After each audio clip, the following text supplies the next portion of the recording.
All of you behalf of Kushmanda education. आज की video में हम बजट 2022 डिस्कस करने जा रहे हैं, लेकिन डिस्कस करने से पहले हमें यह जानना जरूरी है कि बजट होता क्या है। तो बजट जो है वो एक स्टेटमेंट है related to revenue and expenditure of the government are integrated in a document. So उसके बिहाफ पे वो बजट तैयार करते हैं और पिछले वर्ष का जो रेवेन्यू है उसे देखते हुए ही अगले साल का जो बजट है वो तैयार किया जाता है। सो बजट जो है is not about buying and bigger and better things, it's about being prepared to take care of your family. तो आप सबके लिए बजट जरूरी होता है, उसके अकॉर्डिंग ही आप अपना लाइफस्टाइल जो है मेंटेन कर पाते हैं। So budgeting is not about limiting yourself, it's about making the things that excite you possible. So according to government budget, a budget is telling your money where is to go instead of wondering where it went, and you can't get out of debit while keeping the same lifestyle that got you there. Cut out everything except the basics. तो अगर महंगाई बढ़ गई है तो आपकी जो necessity है जिंदगी की, बहुत जरूरी चीजें हैं, वो भी आप कट कर देते हैं अपने बजट में कि इस बार ये नहीं लेंगे, इस बार ज्यादा खर्चा नहीं करेंगे। और अगर बजट जो है अकॉर्डिंग टू योर जो इमेजिनेशन है, जो आप सोच रहे हैं कि भाई ये चीज सस्ती हो गई तब हम खरीदेंगे, तो अगर सस्ती हो जाती है आपके अकॉर्डिंग है तो आप अपनी नीड्स को पूरा करते हैं, अपने लाइफस्टाइल को मेंटेन कर पाते हैं। तो चलिए जानते हैं इस बार के बजट में आपके लिए क्या नया है जो आपके एग्जाम्स के लिए इम्पोर्टेंट है। तो लेट्स स्टार्ट। तो पहले हम यहाँ पे बजट को डिस्कस करेंगे ब्रीफ में, ताकि आपको क्वेश्चंस बनाने में आसानी रहे। उसके बाद में क्वेश्चन भी डिस्कस करूंगी, प्रीलिम्स में किस टाइप से बजट से रिलेटेड क्वेश्चन आएंगे और मेंस में किस टाइप से आपके जीएस के पेपर में आपको बजट से रिलेटेड क्वेश्चन को तैयार करना है। तो चलिए जल्दी से स्टार्ट करते हैं, टाइम वेस्ट ना करते हुए। इस बार का जो बजट है वो फार्मर्स, यूथ और वुमेन्स को ध्यान में रखते हुए बनाया गया है। Prime minister PM Narendra Modi first used the term Amritkaal in 2021 during the 75th independence day festivities when he revealed a unique road map for the country for the next 25 years. The objective of Amrit Kal is to enhance the lives of the nationals of India and reduce the divide in development between villages and cities. Listen the government's interference in people's lives with latest technology. यानी प्रधानमंत्री नरेंद्र मोदी पहले व्यक्ति थे जिन्होंने 75वें स्वतंत्रता दिवस समारोह के दौरान 2021 में अमृत काल शब्द का प्रयोग किया। तो अमृत काल शब्द का प्रयोग सबसे पहले प्रधानमंत्री नरेंद्र मोदी ने किया जब उन्होंने अगले 25 वर्षों के लिए देश के लिए एक अनूठी रूपरेखा का खुलासा किया। अमृतकाल का जो उद्देश्य है भारत के नागरिकों के जीवन को बढ़ाना है, गांवों और शहरों के बीच विकास में विभाजन को कम करना है, लोगों के जीवन में सरकार के हस्तक्षेप को कम करना और नवीनतम तकनीक को अपनाना है। फिर 4 एरियाज पे फोकस है, पीएम गति शक्ति, inclusive development, energy transition and climate action and finance of investments. और 7 इंजन्स कौन से? Road, railways, airports, ports, mass transaction, waterways and logistic infrastructure को ध्यान में रखते हुए इस बार का बजट बनाया गया है। तो union finance minister Nirmala Sitharaman is presenting the union budget 2022 for the 4th time in a row, and she will be presenting the financial statement and tax proposal for the fiscal year 2022-23, April 2022 to March 2023. A made in India tablet has replaced the traditional Bahi Khata as Union Finance Minister Nirmala Sitharaman. So केंद्रीय वित्त मंत्री निर्मला सीतारमन ने लगातार कौन सी बार? चौथी बार केंद्रीय budget 2022 पेश किया। वह वित्त वर्ष 2022 और 23 यानी अप्रैल 2022 से मार्च 2023 तक का ये बजट है जो 2022 में अब पेश किया गया है। उसमें क्या है? वित्तीय विवरण और कर प्रस्ताव को पेश किया गया है और एक मेड इन इंडिया टैबलेट, जो पहले इंडिया का टैबलेट बोला जाता था जिसे, उसे पारंपरिक बही खाते के रूप में दर्शाया गया है। तो हमें पता होना चाहिए कि टैबलेट को चेंज करके उसका दूसरा नाम क्या रखा गया है? पारंपरिक बही खाता। तो अब जानते हैं इकोनॉमिक सर्वे क्यों जरूरी है बजट के लिए। इकोनॉमिक सर्वे इसलिए जरूरी है कि पिछले वर्ष के इकोनॉमिक सर्वे करने के बाद ही हमें पता चलता है कि सरकार ने कितना एक्सपेंडिचर किया था और कितना उसे वापस मिला है रेवेन्यू के रूप में, तभी हम नया बजट तैयार करते हैं। तो the economic survey 2021-22 was released on 31st January 2022 by the Chief Economic Advisor of India. कौन थे? V. Anant Nageshwaran. The government sees the Indian economy growing at 8% to 25%। तभी तो पता चला जब हमने पिछला वर्ष का सारा इकोनॉमिक सर्वे किया कि कितना जो अर्थव्यवस्था में परसेंटेज बढ़ोतरी हुई है लॉस की या प्रॉफिट की। तो आर्थिक सर्वेक्षण जो है 2021 जो है 22 को 31 जनवरी 2022 को भारत के मुख्य आर्थिक सलाहकार वी अनंत नागेश्वरन द्वारा जारी किया गया। ये बहुत मोस्ट इंपॉर्टेंट क्वेश्चन है कि किसने जारी किया, तो ये है आपके मुख्य आर्थिक सलाहकार वी अनंत नागेश्वरन। तो सरकार वित्त वर्ष 2022 और 23 में भारतीय अर्थव्यवस्था को 8 से 8.5% की दर में बढ़ते हुए देखती है और अर्थव्यवस्था जो है ग्रोथ की ओर जा रही है, ये पता चलता है। Budget and constitutional provisions, budget and संवैधानिक प्रावधान क्या है? The union budget is the yearly financial report estimating the income and expenditure presented to outline future policies to be adopted by the government for sustainable growth and development. यानी केंद्रीय budget जो है क्या होता है? वार्षिक वित्तीय रिपोर्ट है जो आय और व्यय का अनुमान लगाती है, जो टिकाऊ विकास और विकास के लिए सरकार द्वारा अपनाई जाने वाली भविष्य की नीतियों की रूपरेखा तैयार करने के लिए प्रस्तुत की जाती है। उसके बाद according to article 112 of the Indian constitution the union budget of a year is referred to as the annual financial statement AFS। तो आपने ये सारे ध्यान से फुल फॉर्म भी देखते जाना है। AFS की फुल फॉर्म क्या है? Annual financial statement. तो भारतीय संविधान के अनुच्छेद 112 के अनुसार हमें पता होना चाहिए कौन से अनुच्छेद के अनुसार एक वर्ष के केंद्रीय बजट को वार्षिक वित्तीय विवरण के रूप में संदर्भित किया गया है।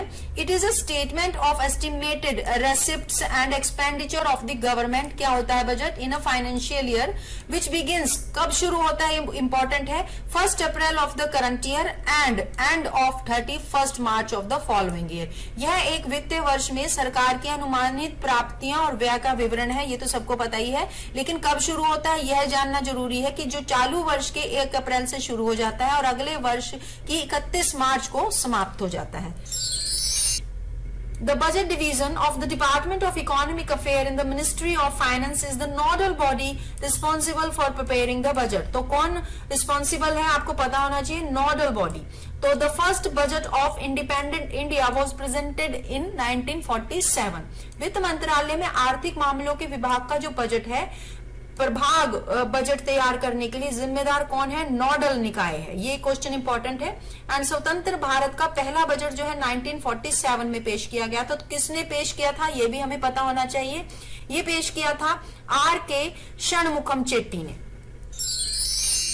तो अब की हाइलाइट्स भी जान लेते हैं यूनियन बजट की 2022 और 23 वाले बजट की मुख्य विशेषताएं।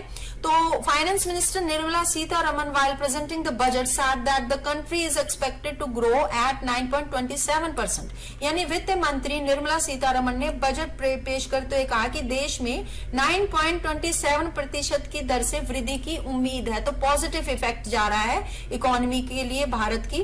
तो 2 parallel tracks for the next 25 years, public investments in infrastructure and a budget that is inclusive and futuristic। यानी अगले 25 वर्षों के लिए 2 समानांतर ट्रैक कौन से हैं? बुनियादी ढांचे में सार्वजनिक निवेश और एक बजट जो समावेशी और भविष्यवादी है। तो ये 2 समानांतर ट्रैक हैं इस बजट के।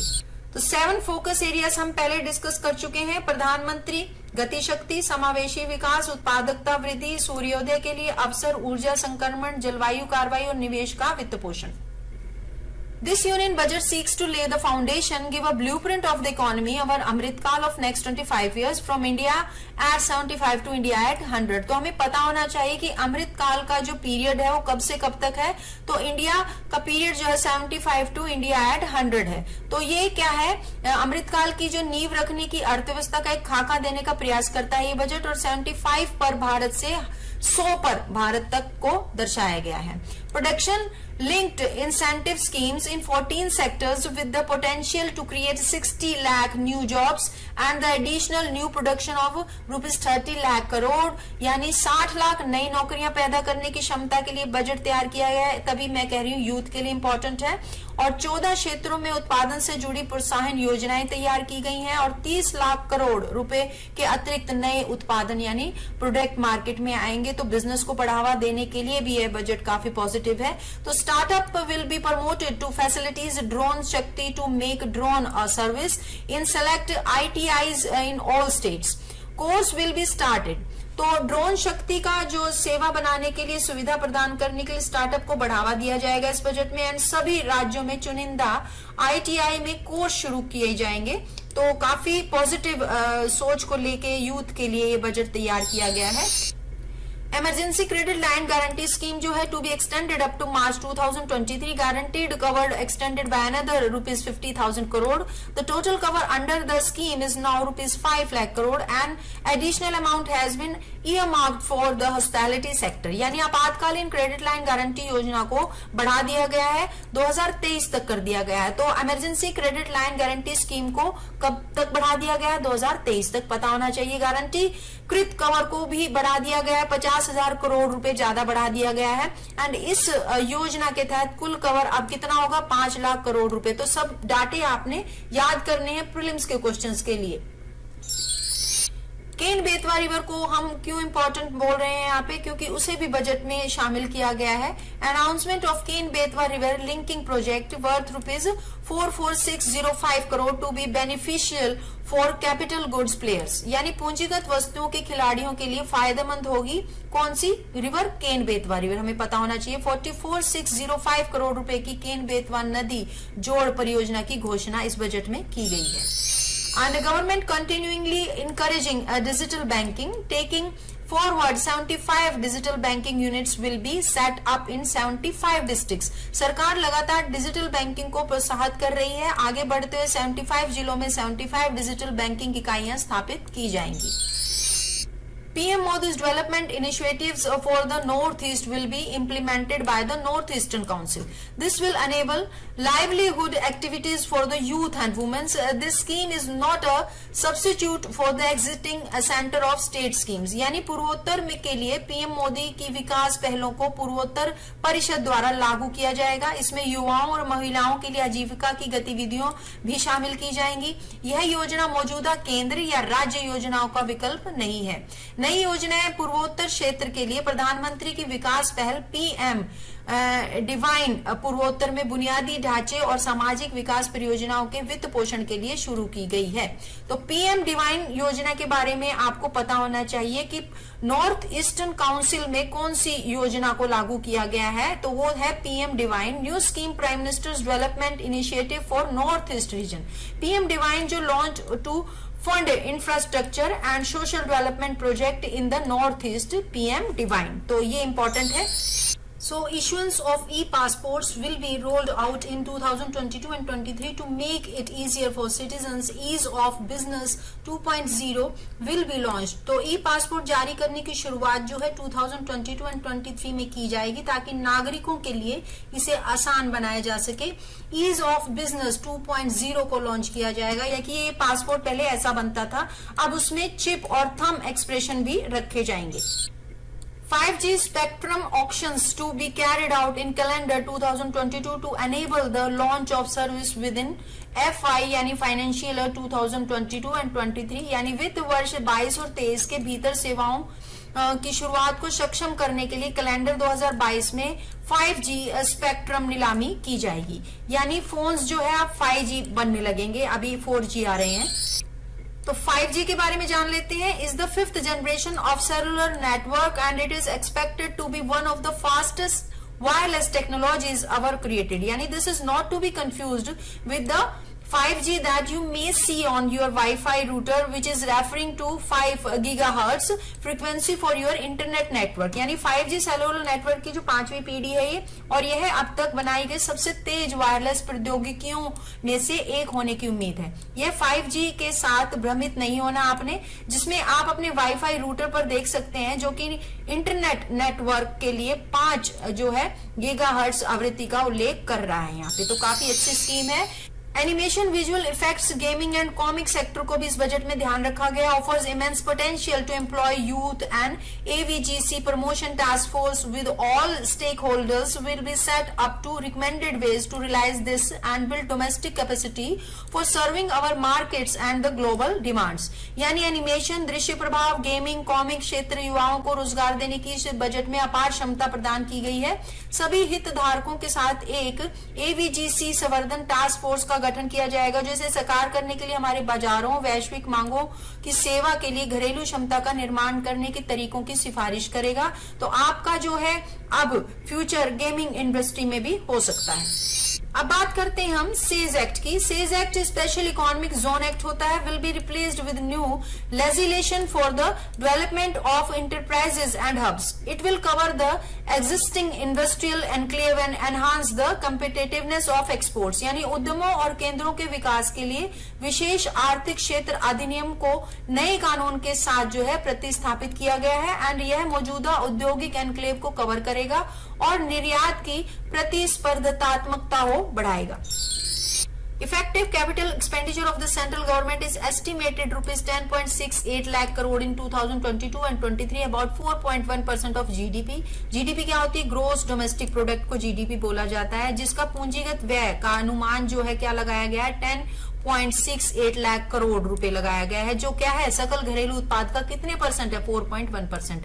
तो ये क्वेश्चन अब जिनके पास इकोनॉमिक्स नहीं है उन्हें समझ नहीं आया होगा, तो मैं उन्हें के लिए समझा रही हूँ कि हम कैसे पता करते हैं जीडीपी। जैसे हमने फाइनेंशियल ईयर यानी 2017 में देखते हैं हम जीडीपी कितनी थी? जीडीपी 2.93 थी। तो अब क्या सोचा हमने कि जीडीपी को बढ़ाकर हम 2023 तक कितनी कर दें, यहाँ पे ले जाएं। तो हम इकोनॉमिक ग्रोथ को बढ़ाना चाहते हैं। तो जीडीपी का कैसे पता चलता है कि वो बढ़ रही है, कम हो रही है? तो जैसे मार्केट में कोई प्रोडक्ट आता है तो उसकी कितनी कंजम्पशन हुई, कितनी खपत हुई, हमने उसमें कितना निवेश किया, मतलब कितने पैसे लगा के हमने, जैसे कोलगेट है बाई चांस एक मैं फॉर एग्जांपल प्रोडक्ट ले रही हूँ, तो कोलगेट पे की जो बनाने में हमारी कितनी इन्वेस्टमेंट लगी, उसके बाद जो है गवर्नमेंट से सब्सिडी या हेल्प के तौर पे हमें क्या मिला, और उसके बाद जो है हमने एक्सपोर्ट क्वालिटी के लिए भी निकाली, हमने बाहर भी उसे भेजा, तो उसमें हमारा कितना जो है खर्चा हुआ। तो उस टाइप से जो है हम सारे खपत को जोड़ के जो हमारे पास प्रॉफिट बचता है उसे हम जीडीपी बोलते हैं किसी भी देश की। तो उससे हम अनुमान लगाते हैं कि हम ज्यादा से ज्यादा जो है अपने यहाँ पे प्रोडक्ट तैयार करेंगे, उसे मार्केट में एक्सपोर्ट भी करेंगे और अपने देश की खपत भी पूरी करेंगे। उसके बाद जो हमारे पास प्रॉफिट आएगा उससे किसी भी देश की अर्थव्यवस्था जो है वो बढ़ती है। तो वो हम यहाँ पे इस बजट में बढ़ाने की सोच रहे हैं। To facilitate domestic manufacturing of 280 gigawatt of installed solar capacity by 2030, an additional allocation of rupees 19,500 crore for PLI for manufacturing of high efficiency module with priority to fully integrated manufacturing unit to solar PV modules will be made। 2030 तक जो है 280 gigawatt स्थापित और सौर क्षमता के घरेलू विनिर्माण की सुविधाजनक बनाने के लिए सौर पीवी मॉड्यूल में विनिर्माण इकाइयों को पूरी तरह से एकीकृत करने के लिए प्राथमिकता के साथ उच्च दक्षता वाले मॉड्यूल के विनिर्माण के लिए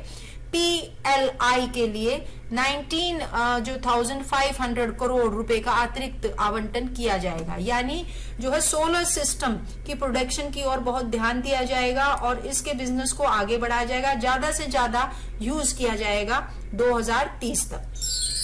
तो digital rupee to be issued using blockchain and other technologies will be issued by RBI starting 2022 and 23. This will give a big boost to the economy. Introduction of central bank digital currency to boost digital economy and lays down a solid plan of the government to have a public digital currency। यानी digital रुपया blockchain और अन्य प्रौद्योगिकियों का उपयोग करने के लिए जारी किया जाएगा। 2022 और 23 से RBI द्वारा यह जारी किया जाएगा। हमें पता होना चाहिए किसके द्वारा जारी किया जाएगा। इसमें जो है अर्थव्यवस्था को एक बड़ा बूस्ट मिलेगा एंड डिजिटल अर्थव्यवस्था को बढ़ावा देने के लिए केंद्रीय बैंक जो है डिजिटल मुद्रा की शुरुआत करने जा रहा है और सार्वजनिक डिजिटल मुद्रा रखने के लिए सरकार की एक बहुत ही ठोस योजना को निर्धारित करता है यह बजट। And the digital form of regular currency तो that we use for daily transaction, यानी नियमित मुद्रा का डिजिटल रूप जिसका उपयोग हम दैनिक लेन देन के लिए कर सकें बहुत जल्दी। इस टाइप से आप खरीदारी करेंगे, इस टाइप्स के मनी से। For 2022-23, an allocation of rupees 1 lakh crore has been made to assist the states in catalyzing overall investments in the economy. These 50-year interest-free loan are over and above normal borrowing and allowed to states. It will be used for PM Gati Shakti related and other productive capital investments of state. यानी 2022-23 के लिए अर्थव्यवस्था में समग्र निवेश को प्रेरित करने के लिए राज्यों की सहायता के लिए 1 लाख करोड़ रुपए का आवंटन किया गया है एंड 50 साल के ब्याज मुक्त ऋण राज्यों को दिए जाएंगे। सामान्य उधारों से अधिक है ये जो आज तक के उधार मिले हैं राज्यों को। इसका उपयोग जो है पीएम गति शक्ति से संबंधित और राज्यों के अन्य उत्पादक पूंजी निवेश के लिए किया जाएगा। टैक्स प्रपोजल को भी ध्यान में रख के बजट बनाया गया है। Nirmala Sitharaman announced a new tax rule for tax payers where a tax payer can file an update return on payment of taxes with in 2 years from the end of the relevant assessment year. यानी निर्मला सीतारमन ने करदाताओं के लिए एक नए कर नियम की घोषणा की है जहां पर करदाता प्रासंगिक आंकलन वर्ष के अंत में 2 साल के भीतर करों के भुगतान पर एक अद्यतन रिटर्न दाखिल करेंगे। यानी जैसे टैक्स रिटर्न के बारे में हम जानते हैं कि उसमें क्या फैसिलिटीज दी गई हैं। जिस तरह पहले जो इनकम टैक्स स्लैब्स था वो 2.5 लाख से 5 लाख वालों को 5% देना पड़ता था पहले और अब 5% है, तो ये सेम है। उसके बाद 5 लाख से 7.5 लाख के टैक्स स्लैब्स को जो है 20% टैक्स देना पड़ता था, अब यह रिड्यूस कर दिया गया है, 10% देना पड़ेगा। 7.5 लाख से 10 लाख वालों को पहले 20% देना पड़ता था टैक्स, अब 15% देना पड़ेगा। 10 लाख से 12.5 लाख वालों को पहले 30% टैक्स भरना पड़ता था, अब 20% भरना, तो ये भी रिड्यूस हो गया है। 12.5 लाख और 15 लाख वालों को पहले 30% भरना था, ये भी 5 पॉइंट्स कम हो गया है। इसी तरह से 15 लाख एंड इससे अबव वालों पे इसमें कोई चेंजेस नहीं है, ये 30% ही रहेगा, तो एज इट इज ये सेम है। तो इस तरह से टैक्सेस में काफी छूट दी गई है, तो काफी रिड्यूस किए गए हैं टैक्सेस, तो ये टैक्स के लिए भी ये बजट काफी अच्छा है। Income from transfer of digital asset cryptocurrency to be charged 30% tax plus 1% tax on the transaction। यानी डिजिटल परिसंपत्तियों के हस्तांतरण क्रिप्टो करेंसी से आय पर 30% कर लगाया जाएगा, साथ ही लेन देन के लिए 1% कर लगाया जाएगा। तो क्रिप्टो करेंसी क्या है, कई स्टूडेंट को समझ नहीं आएगा। क्रिप्टो का मीन होता है a form of payment that can circulate without the need for a central monetary authority such as a government और बैंक। यानी क्रिप्टो करेंसी जो है क्रिप्टो भुगतान का एक रूप है जो सरकार या बैंक जैसे केंद्रीय मौद्रिक प्राधिकरण की आवश्यकता के बिना जो है प्रसारित हो सकता है। Exiting tax benefits for startup which were offered a redemption of taxes for 3 consecutive years to be extended by 1 more year। Startup के लिए मौजूदा कर लाभ जिन्हें लगातार 3 वर्षों के लिए करों के मोचन की पेशकश की गई थी उसे 1 वर्ष और बढ़ा दिया गया है। तो the goal of startup India is the development and innovation of products and service and increasing the employment rate in India. तो स्टार्टअप इंडिया का जो लक्ष्य क्या है, वो उत्पादों और सेवाओं का विकास और नवाचार और भारत में रोजगार दर की वृद्धि करना। Income from long-term capital gains will be taxed at 15%. The gross GST जिसे हम goods and service tax भी कहते हैं, collection for the month of January 2022 are rupees 140,986 crore, the highest since the inception of the tax। यानी दीर्घावधि पूंजीगत लाभ में होने वाले आय पर 15% कर लगाया जाएगा। जनवरी 2022 में यह कितनी कलेक्शन है, 140,986 याद रखनी है आपने। तो कर की शुरुआत के बाद सबसे अधिक है। जिस तरह से जो इस बजट के आने से पहले हमें मैक्सिमम सरचार्ज कितना देना था, 37%, और अब कितना देना है, 15%। तो गुड्स एंड सर्विस टैक्स जो जीएसटी है, इज अ टैक्स, क्या होता है ये भी जान लेते हैं। On goods and service sold domestically for consumption, यानी वस्तु और सेवा कर जो है जीएसटी उपभोग के लिए घरेलू स्तर पर बेची जाने वाली वस्तुएं और सेवाओं का एक कर है जो हर प्रोडक्शन वाले को देना पड़ता है। ड्यूटी कंसेशंस यानी custom duty are being given to promote electronics manufacturing wearable and hearable device included duty concession to part of mobile phones including camera modules etcetera. Electronics विनिर्माण पहनने योग्य और सुनने योग्य उपकरणों को बढ़ावा देने के लिए शुल्क रियायतें दी जा रही हैं। कैमरा मॉड्यूल हो गया आदि सहित मोबाइल फोन के कुछ हिस्सों को शुल्क जो है रियायतें मिली हैं इस बार। जिस तरह जितने भी इलेक्ट्रॉनिक्स के सामान हैं जो हमारे रोजमर्रा की जिंदगी में काम आते हैं, मोबाइल फोन हो गए, किचन में रिलेटेड जितने भी इलेक्ट्रॉनिक्स हैं, तो उन पे जो है कस्टम ड्यूटी को कम कर दिया गया है। Customs on polished diamonds, gemstones cut to 5%. Simply Swan diamonds will be exempted to facilitate the export of jewelry through e-commerce. Simplified regulations will be in place by June this year. तो polish हीरे पर सीमा शुल्क रतन जो है 5% तक कटौती की गई है। एंड बस स्वान हीरे को छूट दी जाएगी। ई कॉमर्स के माध्यम से आभूषणों के निर्यात को सुविधाजनक बनाने के लिए इस साल जून तक सरलीकृत नियम लागू किए जाएंगे।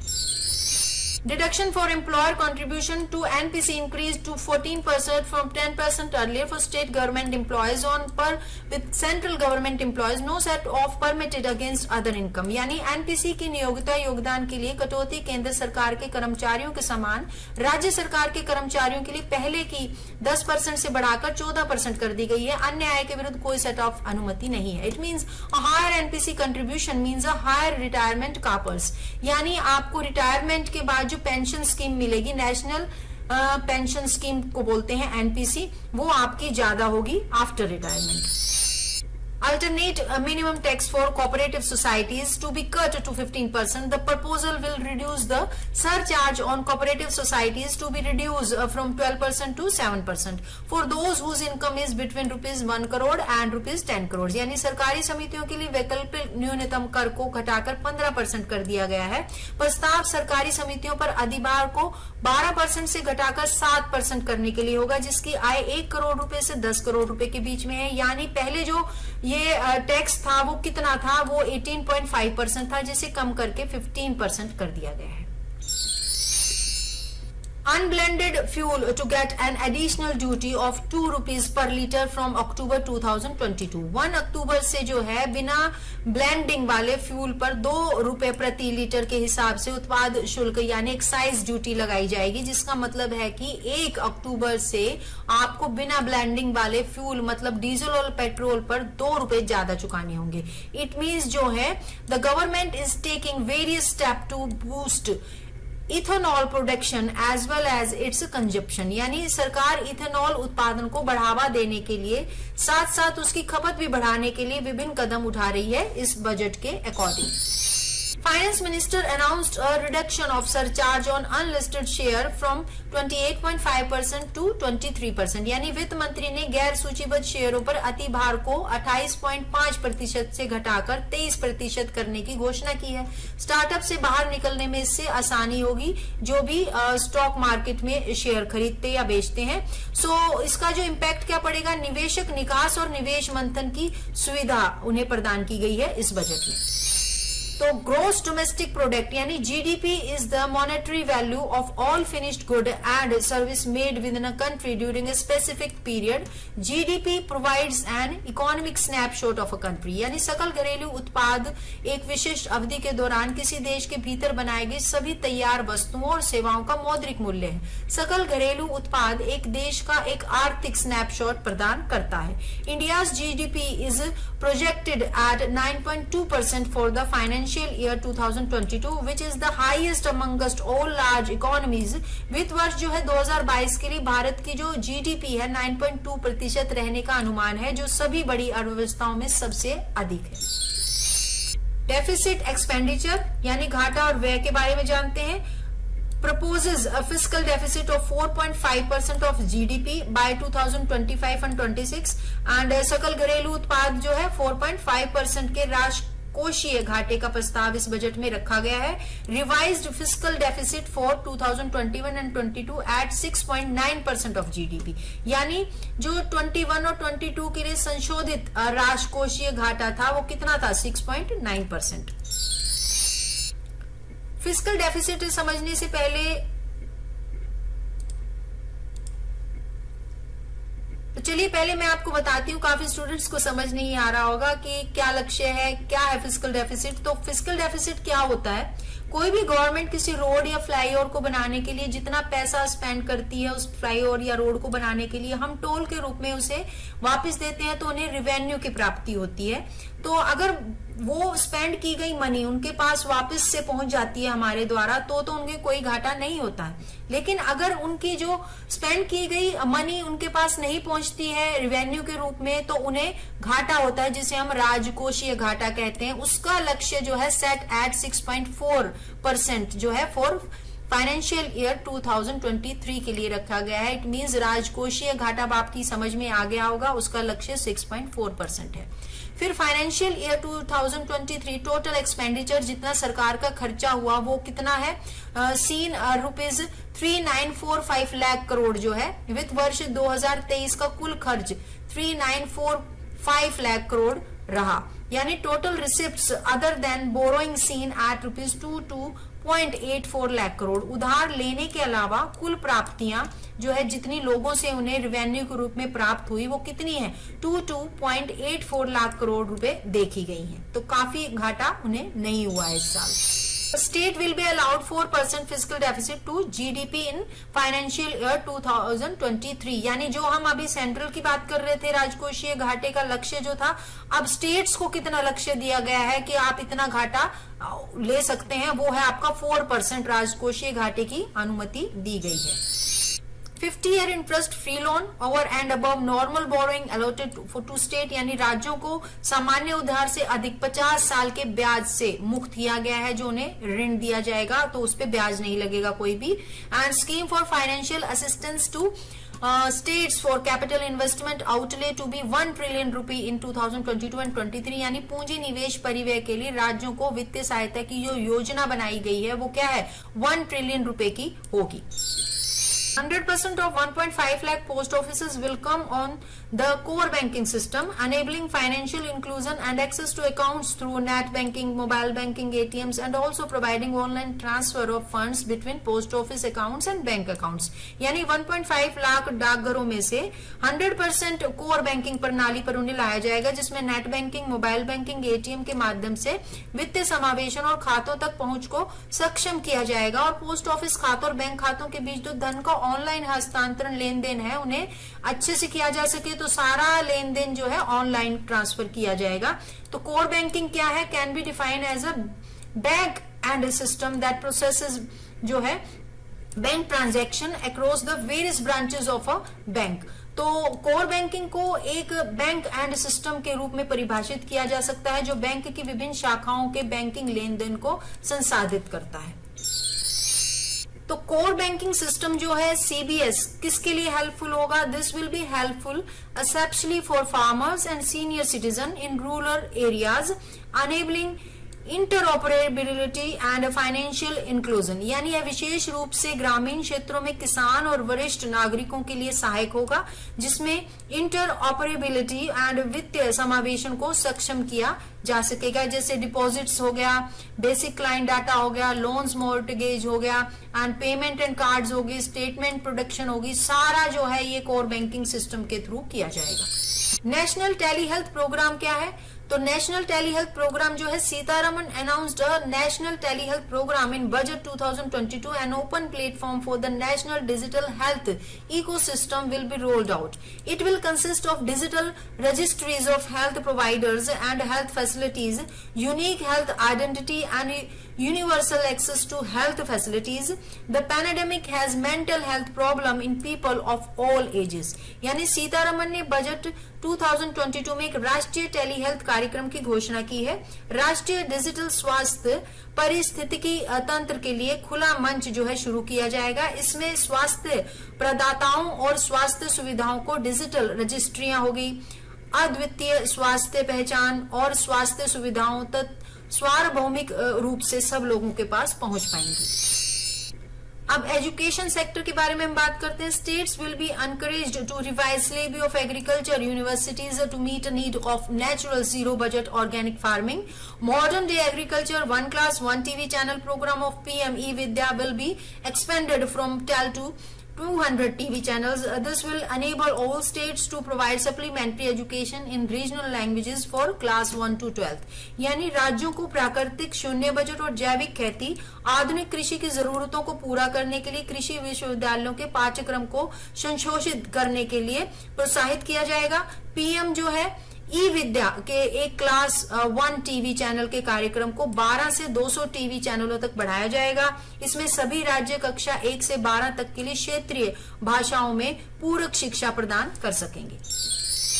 उसके बाद हम बात करते हैं इंडियन रेलवे की। इंडियन रेलवे में क्या है, PM Gati Shakti plans, one of the 4 pillar of growth, 25,000 kilometre of national highways to be build in 2022 and 23, 400 new generation Vande Bharat trains with higher efficiency and better facilities for passengers will be developed in the next 3 years. Over 2,000 kilometer of the rail network to be brought under the indigenous world class technology Kavach for safety and capacity increase. यानी PM Gati शक्ति विकास के 4 स्तंभों में से एक योजना ये भी है। एंड 2022 एंड 23 में 25,000 किलोमीटर के राष्ट्रीय राजमार्गों का निर्माण किया जाएगा।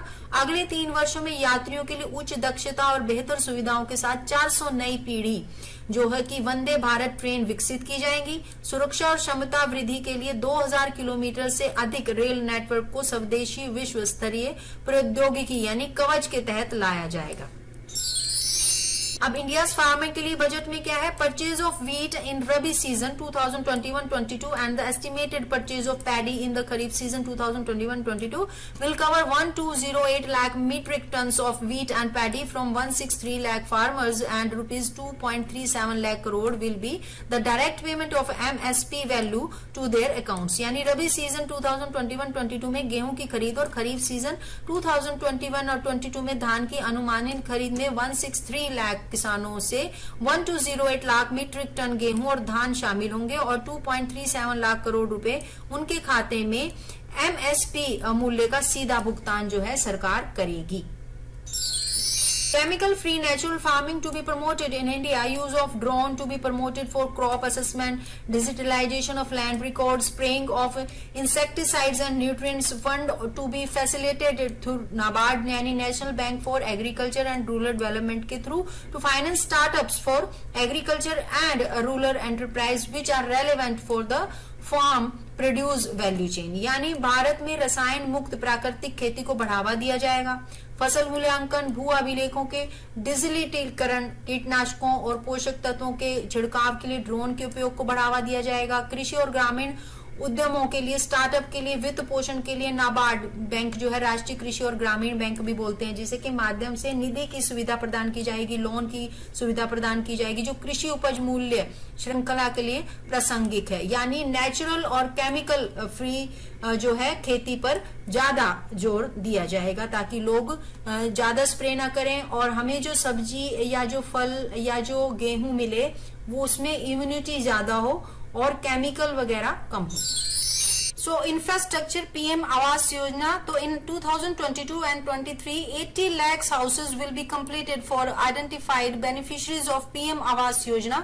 60,000 houses will be identified as beneficiaries for PM Awas Yojana in rural and urban areas. 60,000 crore allocated for providing access to tap water to 3.8 crore households. In 2022 and 23, 80 lakh households will be identified for the affordable housing schemes. यानी 2022 and 23 में PM Awas Yojana के चिन्हित लाभार्थियों के लिए 80 लाख घरों को पूरा किया जाएगा और ग्रामीण और शहरी क्षेत्रों में पीएम आवास योजना के लिए 60,000 घरों को लाभार्थियों के रूप में पहचाना जाएगा और 38 करोड़ परिवारों को नल से जल उपलब्ध कराने के लिए 60,000 करोड़ रुपए जो है बांटे जाएंगे। तो 2022 और 23 में किफायती आवास योजना के लिए 80 लाख परिवारों की पहचान की जाएगी।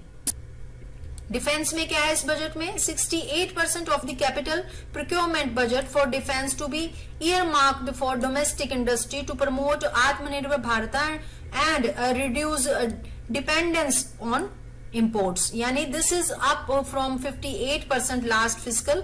Defence R&D will be opened up for the industry, startups and academia with 25% of the defense R&D budget। यानी रक्षा के लिए पूंजीगत खरीद बजट जो है 68% घरेलू उद्योग के लिए निर्धारित किया जाएगा ताकि आयात को बढ़ावा मिल सके एंड आयात पर निर्भरता को कम किया जा सके। पर पिछले वित्त वर्ष में 58% से अधिक है एंड रक्षा अनुसंधान और विकास को रक्षा अनुसंधान और विकास बजट के 25% के साथ उद्योग, स्टार्टअप और शिक्षाविदों के लिए खोला जाएगा। Other major announcements in budget: Railways one station one product concept to help local businesses, supply chains, railway स्थानीय व्यवसायों और आपूर्ति श्रृंखलाओं की मदद करने के लिए एक स्टेशन एक उत्पाद अवधारणा।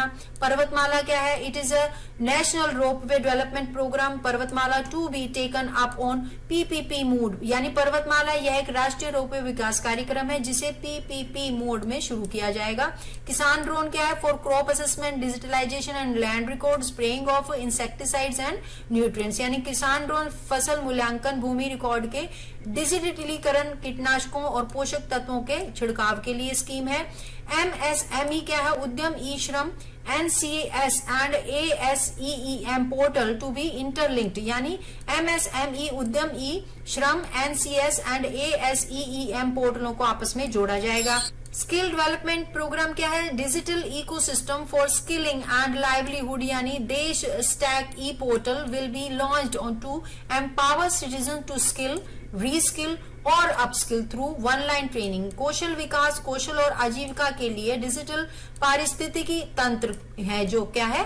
देश स्टैक ई पोर्टल, ये आपने ध्यान में रखना है। नागरिकों को ऑनलाइन परीक्षण के लिए माध्यम से कौशल, पुनः कौशल या ऑब्स्टिकल करने के लिए सशक्त बनाने के लिए यह कार्यक्रम शुरू किया गया है। फिर आते हैं हम एजुकेशन पे।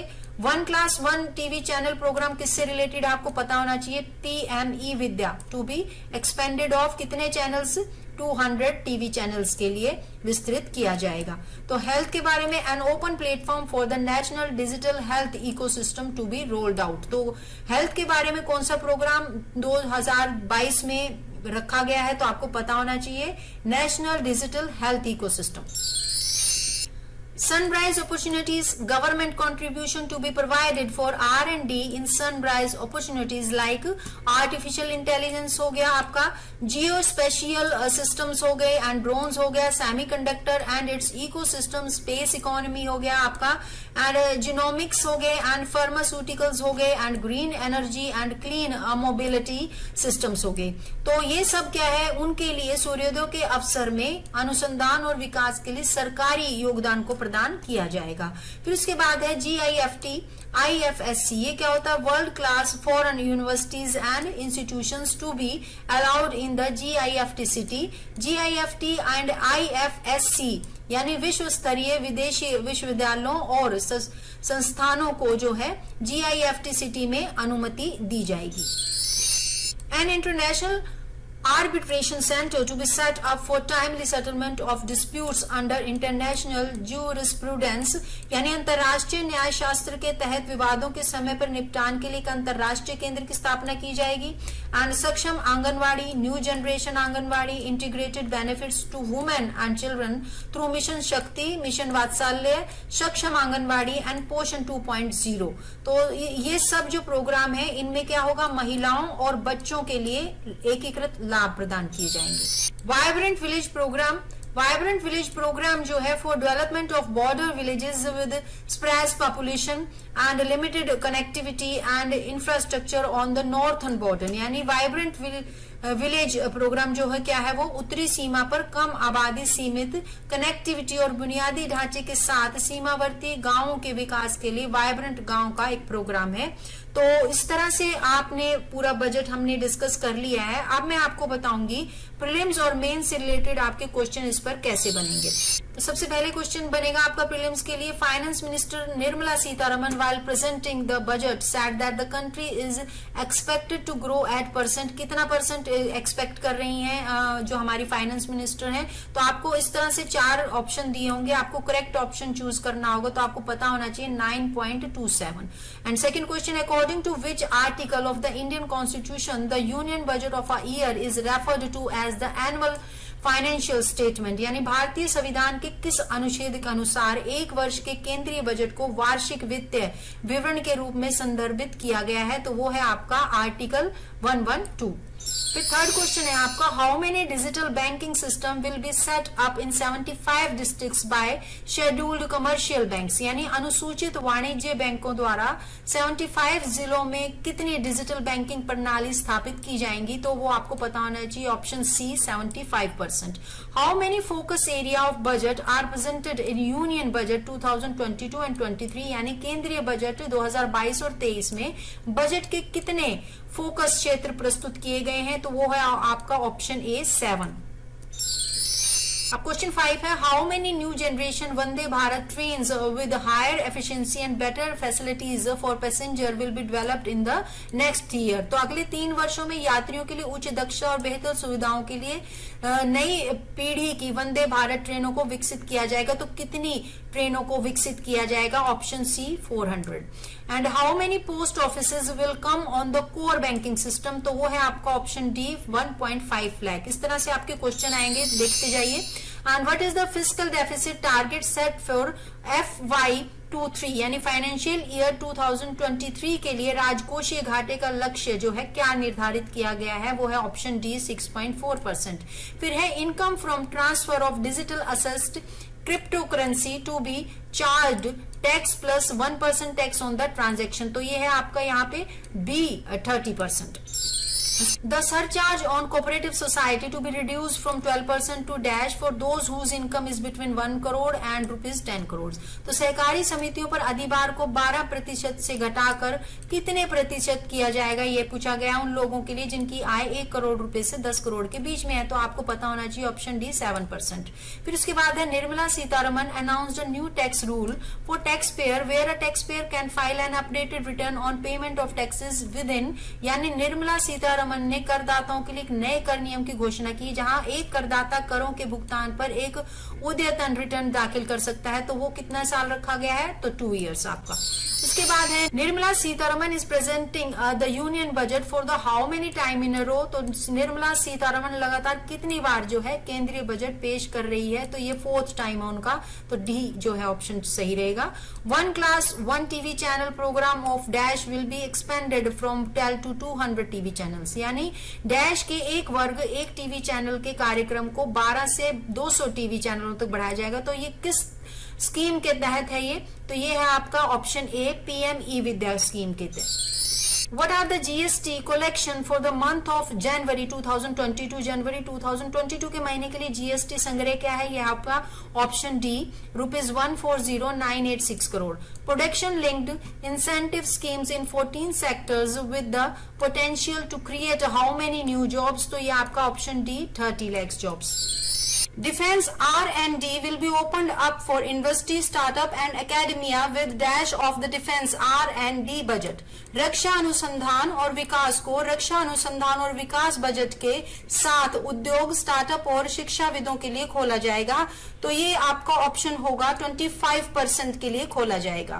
Finance minister announced a reduction of surcharge on unlisted share from 28.5% to, वित्त मंत्री ने गैर सूचीबद्ध शेयरों पर अतिभार को 28.5% से घटाकर कितना कर दिया गया है, तो ये है आपका ऑप्शन डी 23%। उसके बाद इन 2022 and 23 houses will be completed for identified beneficiaries of PM Awas Yojana, यानी PM आवास योजना में कितने लाभार्थियों के लिए घरों को पूरा किया जाएगा, तो वो है आपका ऑप्शन ए 60 lakhs।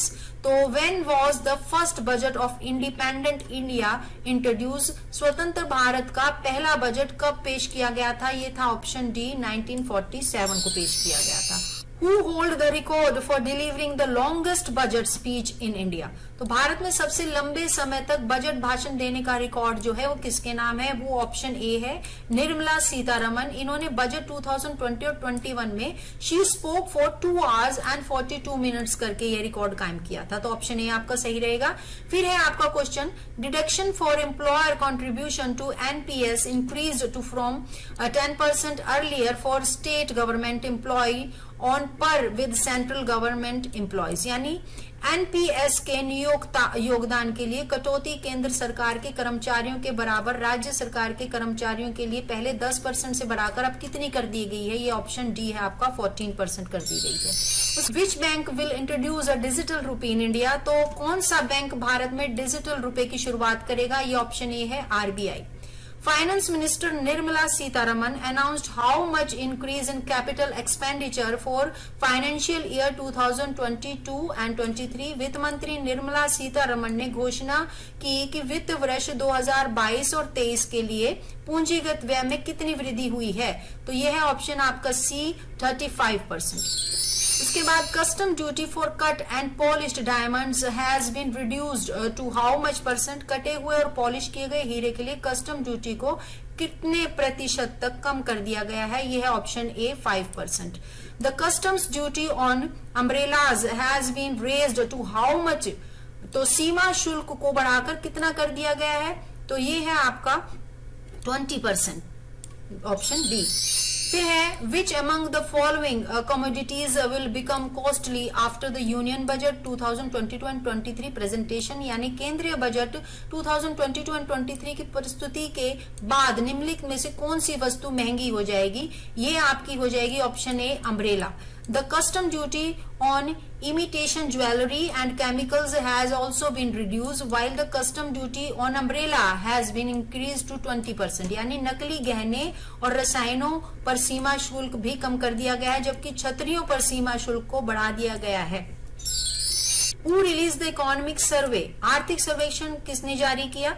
तो ये है आपका ऑप्शन बी, वी अनंत नागेश्वरन ने, जो चीफ इकोनॉमिक एडवाइजर है इंडिया के, उन्होंने पेश किया।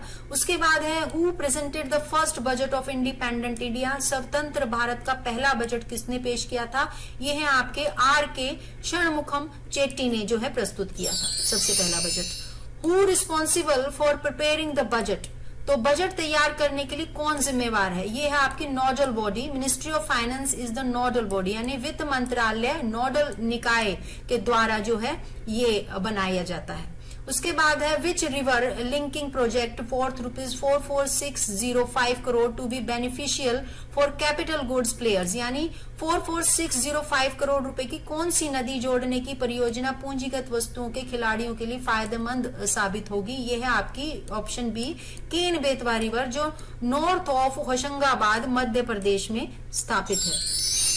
Who launched first 5G mobile service in India? Bharat में पहली 5G मोबाइल सेवा किसने शुरू की है? यह आपकी भारतीय एयरटेल ने। Has successfully conducted India's first 5G trial in the 700 MHz band in partnership with Nokia on the outskirts of Kolkata. तो द फाइनेंशियल मिनिस्टर जो है Nirmala Sitharaman said in her budget speech that the Spectrum auction for 5G rollout will be conducted in financial year 2023। यानी भारतीय Airtel जो है कोलकाता के बाहरी इलाकों में नोकिया के साथ साझेदारी में 700 मेगाहर्ट्ज बैंड में भारत का पहला 5G परीक्षण जो है सफलतापूर्वक आयोजित किया है। वित्त मंत्री निर्मला सीतारमन ने अपने बजट भाषण में कहा कि 5G रोल आउट के लिए स्पेक्ट्रम नीलामी जो है वित्त वर्ष 2023 में आयोजित की जाएगी। तो प्रीलिम्स के क्वेश्चंस के बाद अब हम आते हैं क्वेश्चंस फॉर मेन एग्जाम, यानी एचसीएस मेन जीएस पेपर और आईएएस मेन जीएस पेपर में अगर बजट से रिलेटेड कोई क्वेश्चन आता है तो किस टाइप से बनेगा? इस budget 2022 thoughtful policy agenda for India, क्या बजट 2022 भारत के लिए एक विचारशील नीति एजेंडा है? इस टाइप से क्वेश्चन बनेगा। तो उसमें मैंने काफी अच्छे से आपको बजट समझा दिया, तो मुझे उम्मीद है कोई दिक्कत या प्रॉब्लम आपको नहीं आएगी इस क्वेश्चन को करने में। तो आपने पूरी एक ब्रीफ समरी बजट की बना के यहाँ पे लिखनी है और फिर उसका पूरा निचोड़ अपने कंक्लूजन में देना है। उसके बाद एक क्वेश्चन ये भी बन सकता है, इस budget 2022 is give bright future to farmer, women and youth of India, explain. क्या बजट 2022 भारत के किसानों, महिलाओं और युवाओं को उज्जवल भविष्य दे रहा है?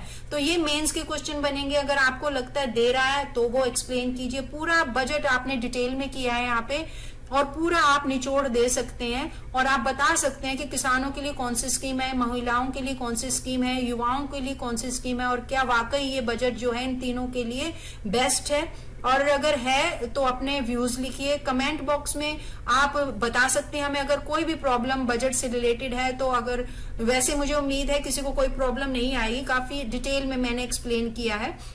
उसके बाद जिन्हें वीडियो ये लंबी लग रही है और वो नहीं देख पा रहे हैं, उनके पास टाइम नहीं है, तो आप डिस्क्रिप्शन जो बॉक्स में जाके वहां पे मैंने फ्री डाउनलोड जो है पीडीएफ इस पूरी अपनी पीपीटी की करा दी है। तो वहां पे आप इसकी पीडीएफ जो है फ्री में डाउनलोड करके बाद में भी आप इसको बहुत ध्यान से बैठ के स्टडी करके आप ये क्वेश्चन कर सकते हैं। तो उम्मीद है आपको पूरे अच्छे से बजट समझ आ गया होगा। और फिर भी कोई आपने हेल्प लेनी है, कोई भी फ्री गाइडेंस लेनी है, कोई कोर्स ज्वाइन करना है, HCS main, HCS prelims, IAS main, IAS prelims related और भी गवर्नमेंट एग्जाम से किसी भी रिलेटेड आपने, तो आप हमारे हेल्पलाइन नंबर 8607570992 पे कॉल करके सारी डिटेल्स ले सकते हैं, हमारे कोर्स ज्वाइन कर सकते हैं, मटेरियल ले सकते हैं आप, ताकि आपका टाइम वेस्ट ना हो और फ्री गाइडेंस तो ले ही सकते हैं। Thank you.